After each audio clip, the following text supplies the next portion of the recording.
So the four key pillars of a prehab fitness planning are exercise, nutrition, psychological and mental support, and smoking cessation. We'll kind of dive into each of these, break them down just a little bit more. So exercise.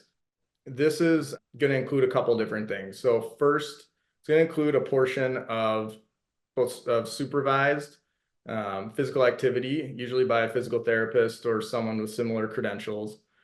And that's usually in a clinic. So you'll do usually 3 days a week of moderate to high intensity exercise.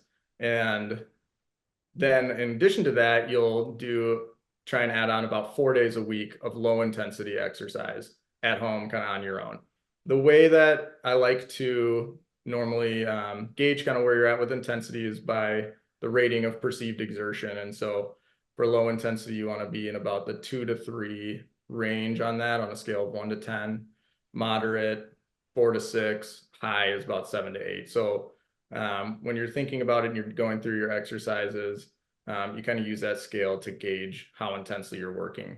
And so for that low intensity at home, 2 to 3, that can be anything as simple as a brisk walk to gardening to going up and down stairs a little bit more, body weight exercises, simple things that get you moving and just kind of get that low intensity exercise. And then nutrition. So nutrition, because of the demands of surgery as well as cancer, we've got an increase in needs for nutrients, specifically protein. A lot of times what you're going to see is this normal kind of phase of surgery where you've got a breakdown of muscle and a loss of weight. And so we want to make sure that we're incorporating a high protein diet in the form of whole foods and very often supplements as well, especially after the high intensity training that you'll be doing in the exercise as well. You want to make sure you're getting, nutrient dense foods, multivitamin, potentially vitamin D that can help with immune support and resistance to infection, because those are obviously complications we want to try and avoid after surgery. So always talk to your doctor about these things and make sure that you're cleared and okay to take these. They're not going to have any interactions or anything like that, but in general, good things to kind of add. The psychological support aspect of it, this is really just making sure that you're having the support you need, both physically and mentally, around for what's going to come after surgery, which can a lot of times be difficult in terms of functional things that you're not necessarily able to do because of the deficits and stuff from surgery. So I want to make sure that you've got people there to help you with those things, support you, help motivate you to continue the program after surgery and everything, as well as before surgery and after, reducing stress as much as you can.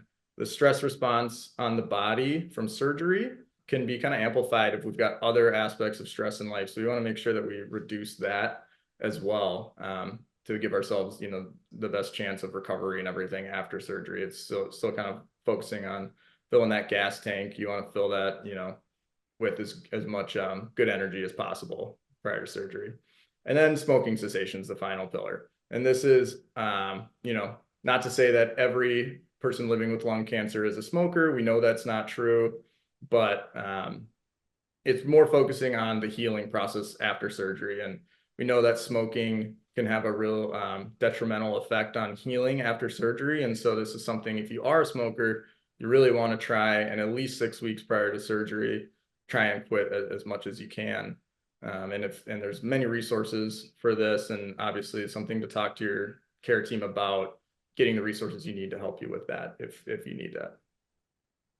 And to expand on that, it's essentially the theme of predicting, not reacting.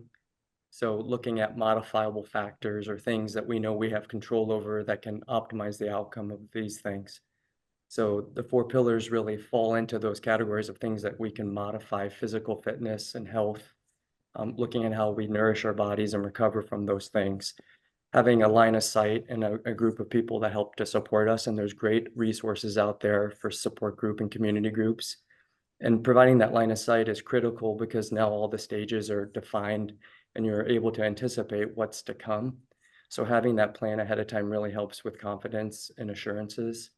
and ultimately modifying the physical factors that we know are going to potentially impact the healing process. And smoking obviously is one of those. So looking at lifestyle factors that we know that we can improve to give our body the best chance at recovering.